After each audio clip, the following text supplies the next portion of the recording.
Hello and a very warm welcome to Rajya Sabha Television. You're watching Verdict 2016 with me, Frank Pereira. Here are today's Verdict headlines. Congress releases list of candidates for Kerala Assembly elections. List of 83 candidates includes 33 out of 39 sitting legislators. CM Oman Chandi's close aide Benny Behanan denied ticket.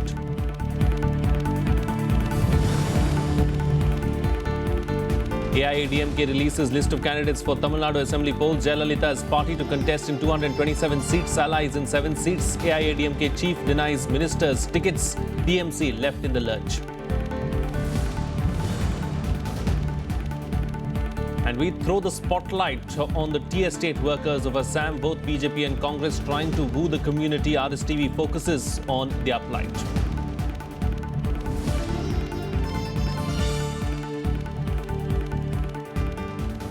The Kerala Congress released its list of 83 candidates for the assembly polls in Kerala. That includes the names of 33 out of 39 sitting legislators. Let's take a look at more details from Kerala.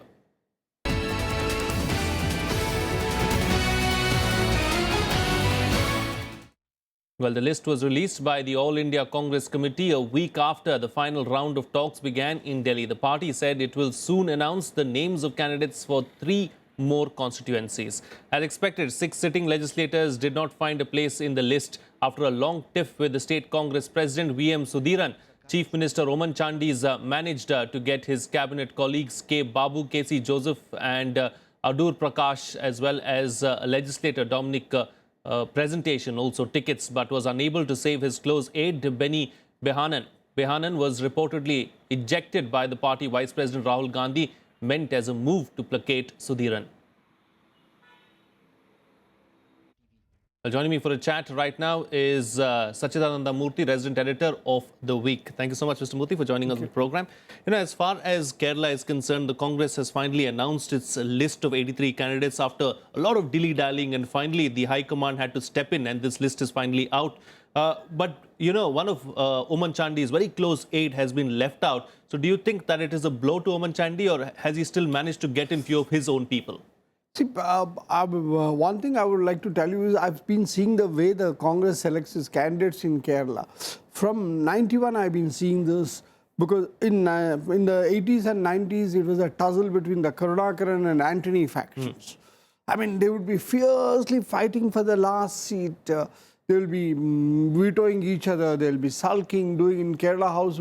So, I mean, again, the last 2 elections after Karunakaran left the party and then he got, there was much easier selection of candidates because Oman Chandi was a dominant force. Ramesh Channitala was a much more accommodative PCC president. But this time, again, we are back to that old Karunakaran and Antony days in terms of the thing. So that is the way. And it has taken, as the chairman of the screening committee, Mr. Mallikarjun Kharge, the leader of the Congress in Lok Sabha, was telling, oh, he said, this is really sweaty work. Whereas other states, he found it much more easier because here leaders took stand on each and every year. Is it also because the Congress has a chance in Kerala and that's why this has happened? Yeah, and also the culture of the Congress in Kerala is, Congress is much more democratic. People will, if you remember the last Lok Sabha elections, Mr. Rahul Gandhi wanted a dominant number of seats to be given to youth and women. Yes. And Mr. Oman Chandi again fought that hard. He said, no, these are not winnable candidates. I have the winning candidates. And then finally, yes, the Rahul Brigade got 6 seats, but what envisaged earlier was around 20. The Youth Congress wanted 20 seats. So it didn't happen. So Kerala is, each and every seat is contested. The leaders are much more assertive because also the Kerala has the tradition of grassroots elections in the party. This thing, it has been there all along. But here, Oman Chandi wanted, and Sudhiran tussle was very strong because Sudhiran took the stand that 6 people are tainted or have issues or they're controversial, they're a cloud, so they should not be given ticket. And except one in Trivandrum district, the other, this became a big issue because, KC Joseph, for example, was not tainted or anything, but he had been contesting elections, he had been an MLA for a long number of years. So Sudhiran said he should make way for a younger person. Yes. Like it happened to the electricity minister Aryadan Mohammed, who has been one of the most dependable winning candidates of the Congress. He has stepped aside this time. So similarly, Sudhiran wanted, but otherwise, ministers like Adur Prakash, K. Babu, who have been hit by allegations of irregularities, either in land, this thing, or in excise and all that. And also Benny Behanan, as you rightly said, is a close aide of Woman Chandy, and he's a first-term MLA. This will be his second term if he wins, if he had contested and won. So Sudhiran dug his heels. Woman Chandy said, then I will not contest, because if you apply both the rules, Woman Chandy said, I have been winning continuously for a long time. I'm the longest serving Congress MLA, so I should not contest. And I have had more allegations directed against me, solar scam, misuse of the CM's office. So I'll step down. So I should be the one. So how can you focus on? So, but Sudhiran said we have to send a message to the voters that we have internally taken into account these allegations. And it remains to be seen what happens in Kerala. Of course, just a few days left for polling in Kerala. Now, our correspondent Ravindra Sharon spoke with the Vice President of Kerala Pradesh Congress Committee, M.M. Hassan, who said that the corruption charges against the ruling UDF government are baseless and that there is no infighting within the party. Let's listen to what he had to say. What are the different issues, the achievements of the UDF government in the last 5 years, which you are going to highlight among the people? UDF government's main face is the development government. Always UDF stands for development. When you take the development of the Kerala, the history of the development, the last UDF government led by Manchandi's government was done big major development projects in the first time in the history of Kerala, especially International Harbour Vizhinjam, and one more international airport in Kannur, smart city which provides 1 lakh youngsters for IT jobs, and also the metro. First time in Cochin, the metro rail was starting. But sir, opposition is accusing the present government of huge corruption charges. Their only charges against the government is corruption charges, which are baseless, because they can't prove any of the court or any inquiry. And this is actually politically motivated, their corruption charges. Lottery is one of the issues, sir, where lottery system, which is already going on in here. Some of the portion of the people, one segment of the society saying that it should be closed down. Other segment is saying that this is giving employment to a lot of people. Okay, but there are a lot of complaints. This lottery was given to the private business people. That was stopped, and government has taken it. And we are providing a lot of employment to the people. And the big lottery mafia was looting money from Kerala. It was stopped. Government was taken over. And one very, very important thing is the income of the lottery is we are spending for the charity. Rotation of government and every 5 years will change? No, I don't think. Because this time, the continuation of the UDF government will be the verdict. Because they want the continuation of the development. You are denying there is no infighting in the party, and High Command is totally... No infighting in our party, but the opposite camp you can see when they have announced their candidates, especially LDF led by CPM. There are a lot of problems. They are rejecting. Mr. M.M. Hassan is of the opinion that this time there will be no rotation of the government. The UDF government, because of its prospectus and prospective agenda, and also the agenda of progress which they have done in last 5 years, the people will again vote them back to power. In Trivandrum with cameraman Chetan Sharma, Ravin Singh Shoran for Rajya Sabha TV. Well, let's now shift focus to the other poll-bound state in South India, Tamil Nadu, and get you the latest from there.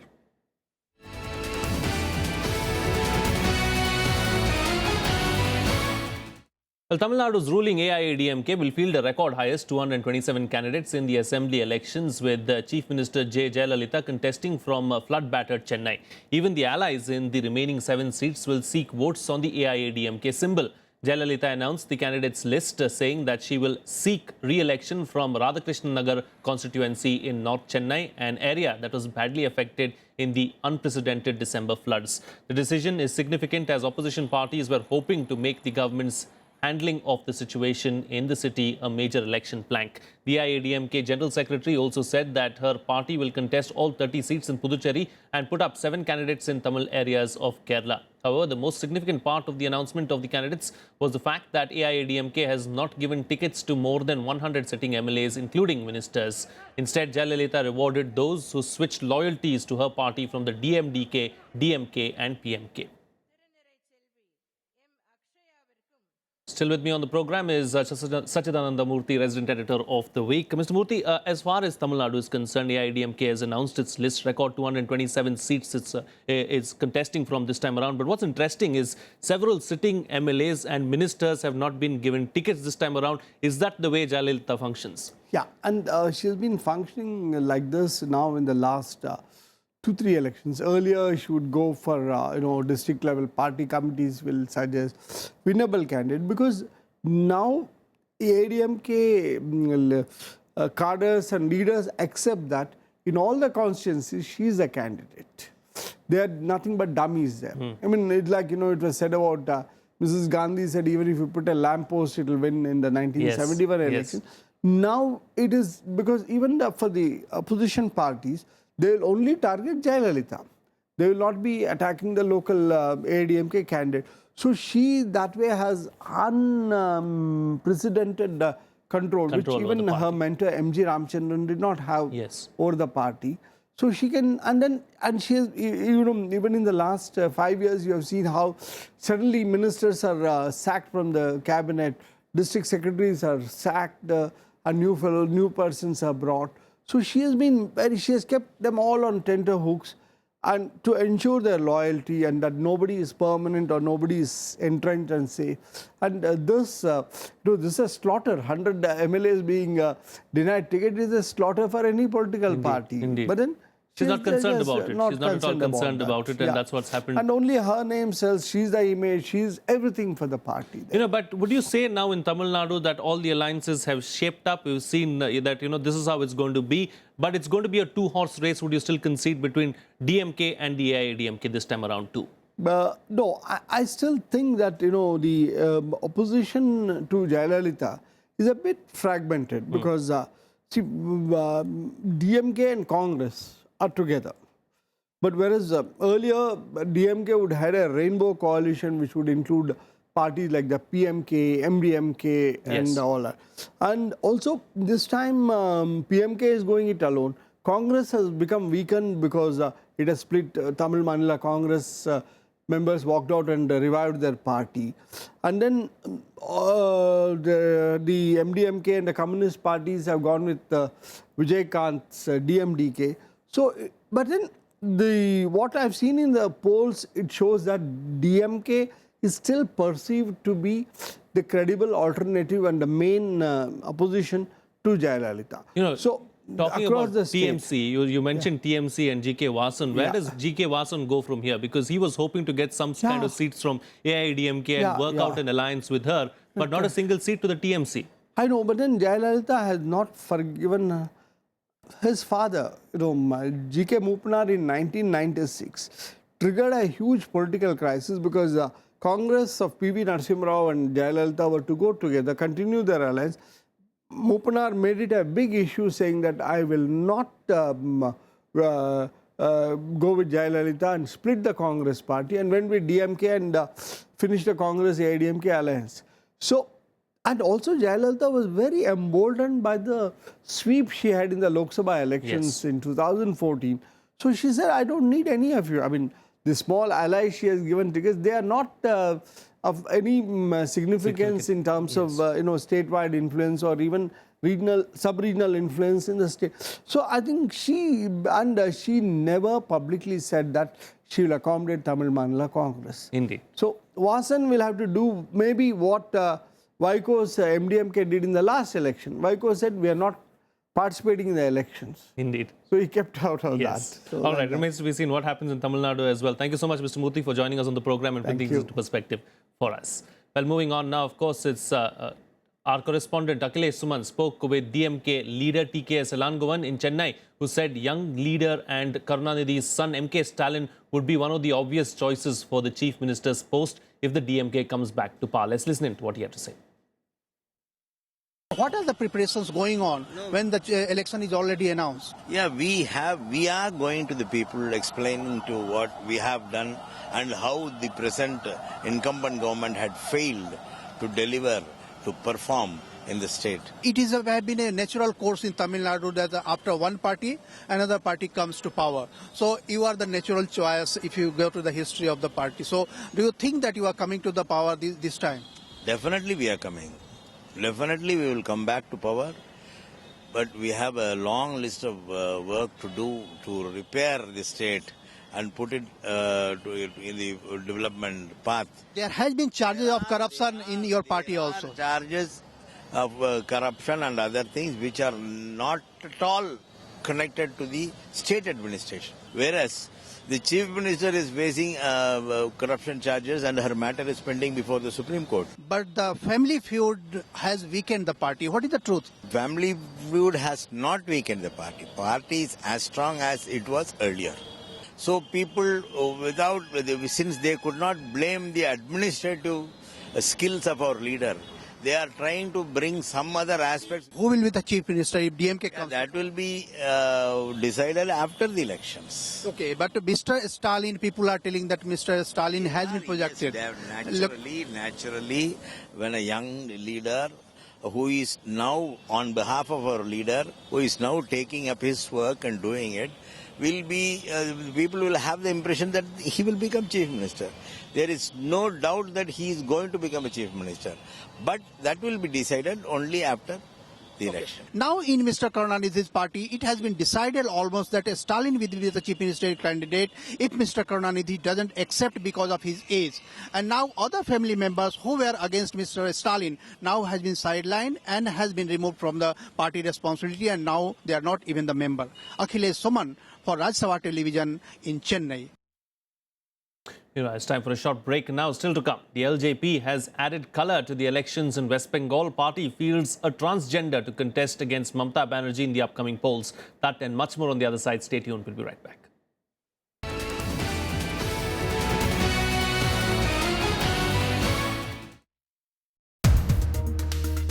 From 91 onwards, we're a much more open economy, and we've benefited from it.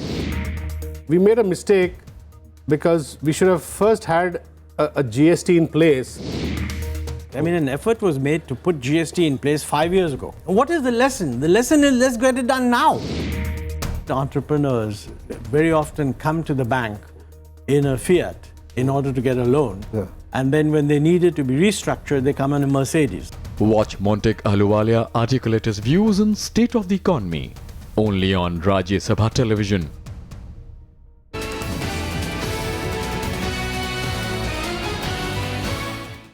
Welcome back. You're watching Rajya Sabha Television. Well, adding colour to the assembly elections in Bengal is the Lok Janshakti party that has fielded a transgender against Chief Minister Mamata Banerjee. Bobby Haldar, who is contesting on a ticket from the Ramvilas Paswan-headed party, is among two transgenders, the first such candidates from their community in the state.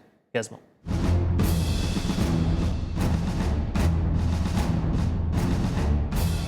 Meet Bobby Haldar, a transgender who is extremely popular in her community. Bobby is the LJP candidate for the Bengal Assembly elections. Pitted against Chief Minister Mamata Banerjee, Bobby is upset that in election after election, no party is interested in her community's cause. Bobby wants to change this and bring transgenders into the mainstream. किसी को घर में जाता है तो आदमी लोग देख के हमको घिन करता है, कोई आवाज़ी मारता है, कोई समझ में तो हम लोग नहीं जा सकता है, कोई सुसाइड में हम लोग जा नहीं सकता है, हम लोग को कोई ऐसा फैसिलिटी नहीं है, यही सरकार को हमको फैसिलिटी देना चाहिए. Bengal has a population of 20,000 transgenders. There is no separate government policy for them. Until this day, their main source of employment is dancing and singing at weddings and celebrations. हम लोगों के लिए नहीं हुआ, ठीक है? ये हुआ है सब लोगों के लिए. हम जितना जेंडर लोग हैं, सबके लिए हम लोग है। इलेक्शन जो है इससे हम देखना चाहते हैं कि आदमी हमें कितना प्यार करता है और मुख्यमंत्री जी हमें कितना सहयोगिता करता है। हम उनके साथ है, उनके खिलाफ नहीं है, लेकिन हमारा अटेंशन के लिए हम ये काम कर रहे हैं। Bobby has a tough task ahead. While she may not have the numbers to swing the vote, her participation is a powerful symbolic act to make the cause of transgenders heard by the mainstream. This is Pranav Goswami's report for Rajya Sabha TV, Kolkata. Shifting focus to Assam now, where tea estate workers are a huge voter base in the state. The major parties, the Congress and the BJP, are wooing this crucial segment in a big way. But the tea workers say that they have many unresolved demands that the ruling Congress has ignored for decades. Here's a report.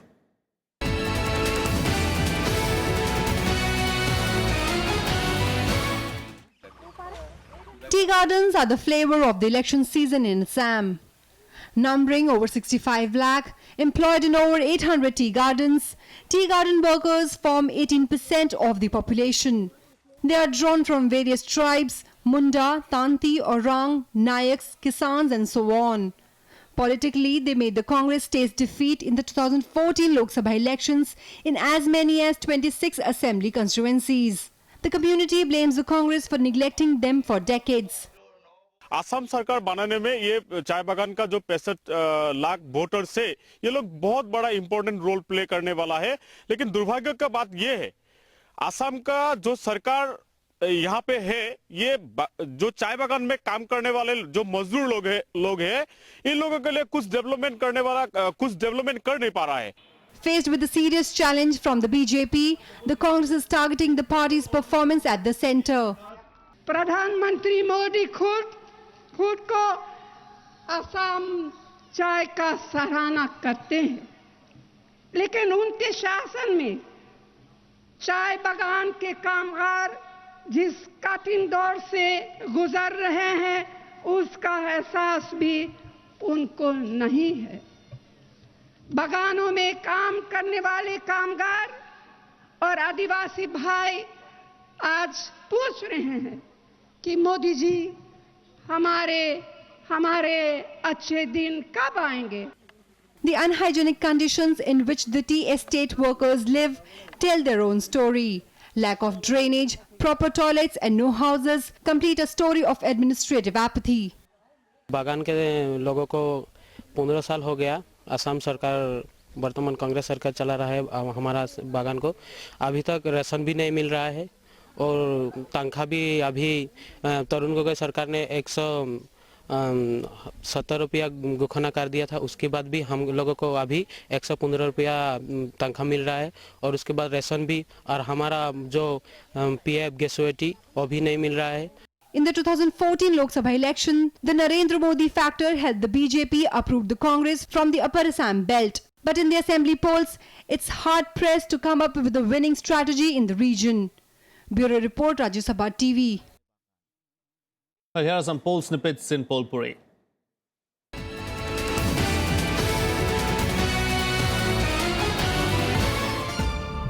The BJP released its poll logo for the upcoming assembly elections in Tamil Nadu. The party's lotus symbol, set against the backdrop of a state map, was released by State Party Chief Tamil Sai Soundarajan in the presence of Union Minister Pon Radhakrishnan, party's National Secretary and candidate in T Nagar H. Raja, and senior leaders L. Ganeshan and K. Lakshmanan. BJP President Amit Shah addressed 4 election rallies in Assam on Tuesday. During the speech, he accused the Congress of corruption in the state. Shah also said that if the BJP government was formed in the state, then development would take place in Assam. The death toll in the powerful bomb blast near the BJP office in Assam's Golpara district has risen to 3. The blast took place after Assam had a peaceful polling with nearly 80% voter turnout in the first phase of polling on Monday.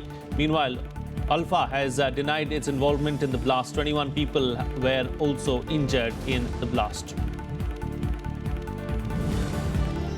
That's it on this edition of Verdict 2016. See you again next time.